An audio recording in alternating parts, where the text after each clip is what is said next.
नमस्ते दोस्त, स्वागत करते हैं अपने यूट्यूब चैनल पर। आप सभी लोग के सामने एक शंकर भगवान का भजन सुनाने जा रही हूँ। आप लोग सुनिएगा, कमेंट बॉक्स में बताइएगा गीत कैसा लगा मेरा।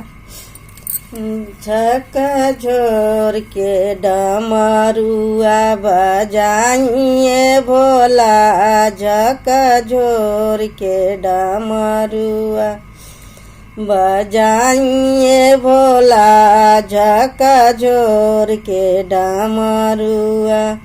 रउरे दुअरवा एक लंगड़ा पुकारे, रउरे दुअरवा एक लंगड़ा पुकारे।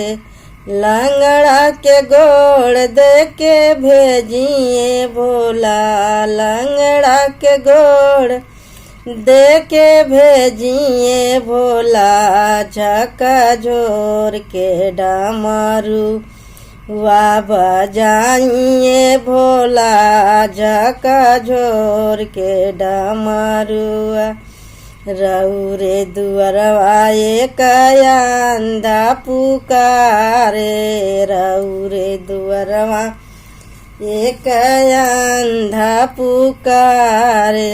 अंधा के आँख दे के भेजिए भोला, अंधा के आँख दे के भेजिए भोला, झकझोर के डमरुआ बजाइए भोला, झकझोर के डमरुआ।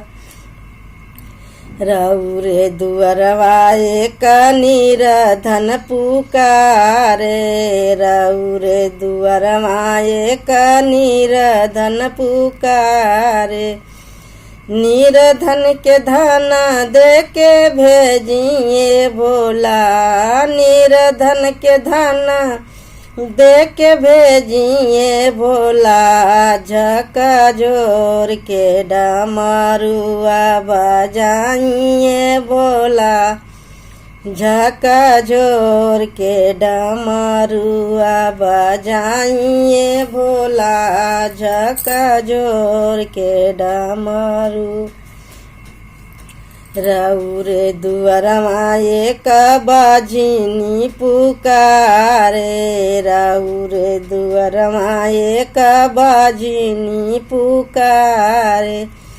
बाजिनी का गोद भर के भेजाए भोला, बाजिनी का गोद भर के भेजाए भोला, झकझोर के डमरुआ बजाइए भोला, झकझोर के डमरुआ बजाइए भोला, झकझोर के डमरुआ।